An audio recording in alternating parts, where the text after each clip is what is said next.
इस तरह ये जो माफिया है, इन्होंने हमारी फौज के खिलाफ जो तकरीरें की, जो स्टेटमेंट्स दी, कोई भी इदारा है, अदलिया है, वो भी गलतियां करती है, फौज भी गलतियां करती है, हम पॉलिटिशियंस गलतियां करते हैं, लेकिन ये तो नहीं मकसद कि आप अपनी फौज को बुरा भला कहना शुरू हो जाए, फौज के पीछे पड़ जाए। अल्लाह का शुक्र करता हूँ कि हमारे पास ऐसी फौज और एयरफोर्स है। अपोजिशन मुंतखब हुकूमत गिराने के लिए फौज के पीछे पड़ी है। फौज और अदलिया भी गलतियां करती हैं, लेकिन इसका मतलब ये नहीं कि उसके पीछे पड़ जाएं। माफिया मुल्क में लूट मार का दौर चाहता है। वज़ीर आज़म का तकरीब से खिताब, कहा भारतीय लॉबी चाहती है कि पाकिस्तान की अफवाज को बदनाम किया जाए। अल्लाह का शुक्र है हमारे पास ऐसी फौज है।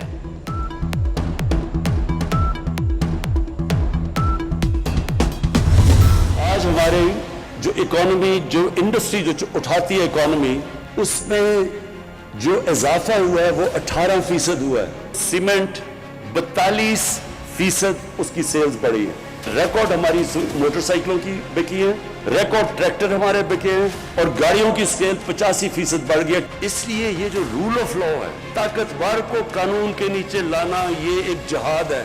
मुल्क तबाह तब होता है जब इमरान खान और प्राइम मिनिस्टर और उसके वजीर चोरी शुरू करते हैं। मईशत को तरक्की की राह पर डाल दिया है। वज़ीर आज़म ने कौम को खुशखबरी सुना दी। कहते हैं सनत और ज़राअत के शोबे में तरक्की हुई। सीमेंट, गाड़ियों और मोटरसाइकिलों के रिकॉर्ड फरोख्त हुई। तिजारती खसारे में कमी और ज़खायर में इजाफा हुआ है। ताकतवर को कानून के नीचे लाना एक जहाद है।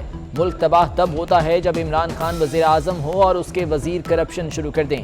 अबरारुल हक ने अगली बाजी फिर न्याजी के नारे भी लगाए।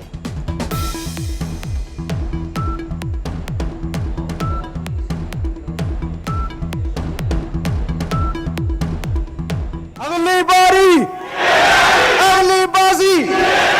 जरा प्यार से बोलो, जरा धीरे बोलो, जरा जाग के बोलो, जाग के बोलो। क्या बात है।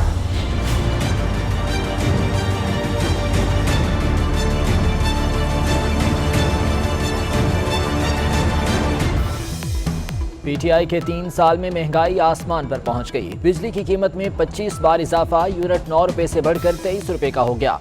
पेट्रोल 87 रुपए 76 पैसे से बढ़कर 119 रुपए 80 पैसे फी लीटर तक पहुंच गया। चीनी की कीमत में 50 रुपए किलो का इजाफा। आटे का 20 किलो का थैला 362 रुपए महंगा हुआ। घी 150 रुपए से 300 रुपए किलो हो गया। मटन 337 और गाय का गोश्त 170 रुपए फी किलो महंगा। दालें, मिर्चों और सब्जियों की कीमतों में भी रिकॉर्ड इजाफा।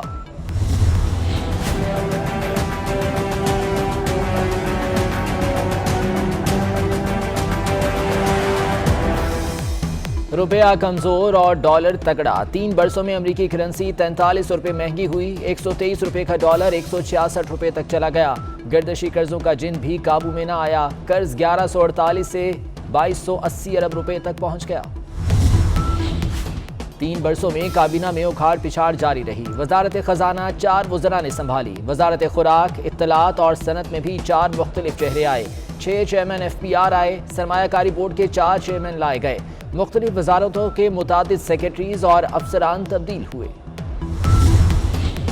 तर्जुमान नून लीग मरियम औरंगजेब ने हुकूमती कारकर्दगी को फ्रॉड परफॉर्मेंस करार दे दिया। कहती हैं भारतीय वेबसाइट से तस्वीरें उठाकर जाली इश्तिहारात शाया कराए गए। हुकूमत की जाली रिपोर्ट की हकीकत इश्तिहारात में लगाई हुई तस्वीर से ही आया हो जाती है।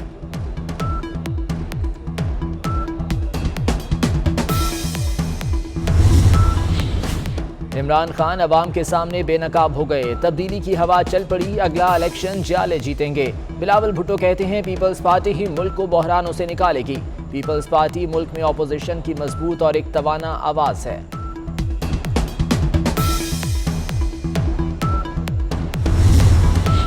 अज खुद नोटिस लेने का इख्तियार सिर्फ चीफ जस्टिस ऑफ पाकिस्तान को है। कोई भी बेंच अज खुद नोटिस ले सकता है, ना ही नोटिस जारी कर सकता है। सुप्रीम कोर्ट ने अज खुद नोटिस लेने के इख्तियार से मुतालिक केस का मुख्तसर फैसला जारी कर दिया।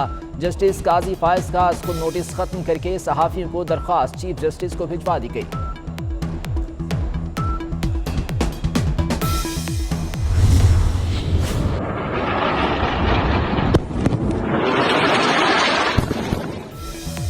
अफगानिस्तान के दारुल हुकूमत काबुल में खुदकुश धमाका। बच्चों समेत 13 अफराद हलाक, 60 जख्मी।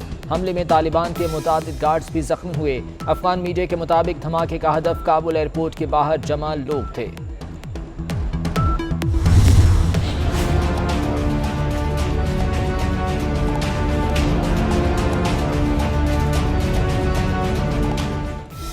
कराची के साहिल पर फंसे बहरी जहाज को निकालने की एक और कोशिश नाकाम हो गई। क्रेन बोर्ड से जहाज को खींचने के दौरान रस्सा टूट गया।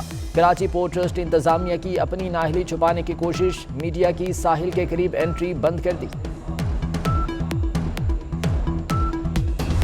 हमारा 1:1 एक्सपोर्ट, जितने की सनत लगती है उतने से एक्सपोर्ट बढ़ती है। तो अगर $5 बिलियन की एक्सपोर्ट बढ़नी है तो 800 बिलियन रुपए की सनतकारी हो रही है। इस वक्त $5 बिलियन की सनत लगेगी, जिससे $5 बिलियन की जो है वो एक्सपोर्ट होगी, जिससे 20 लाख लोगों का रोजगार आएगा। एप्टेमा इंतखाबात में गौहर एजाज ग्रुप का 13वीं मरतबा क्लीन स्वीप, तमाम उम्मीदवार बिला मुकाबला कामयाब। नौ मुंतखब बॉडी का गौहर एजाज की सरपरस्ती में टेक्सटाइल इंडस्ट्री की बेहतरी के लिए काम करने का आज़म। गौहर एजाज कहते हैं पंजाब में 100 टेक्सटाइल मिल्स लग रही हैं, 20 लाख से ज्यादा नौकरियां पैदा होंगी।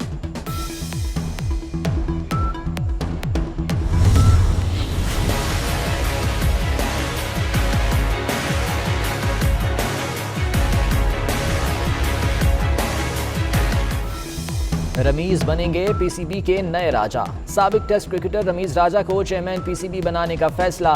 रमीज राजा पीसीबी के गवर्निंग बोर्ड में शामिल। एहसान मानी ने ओहदा छोड़ दिया। नए चेयरमैन के इंतखाब तक वसीम खान कायम मकाम चेयरमैन होंगे।